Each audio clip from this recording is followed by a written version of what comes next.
Collector जिला मेदक प्रतिमा सिंह ने मरदमशुमारी 2027 के सिलसिले में कहा कि जामे और दुरुस्त आदाद व शुमार की तश्कील में मरदमशुमारी कलीदी अहमियत रखती है।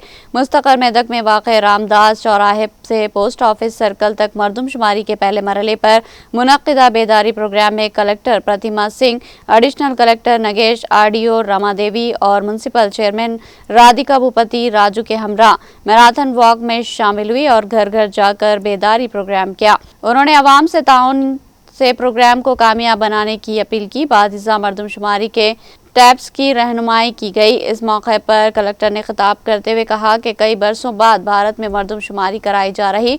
2021 में मरदमशुमारी होनी चाहिए थी, लेकिन कोविड की वजह से ना हो सकी। आज़ादी के बाद से ये 16वीं मरदमशुमारी है और हमारी रियासत तेलंगाना के क़याम के बाद ये पहली मरदमशुमारी है।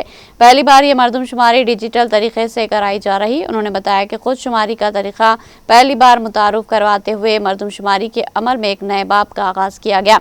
खुद शुमारी के जरिए आपको अपने खानदान की तफसीलात खुद दर्ज करने का मौका फराहम किया गया है।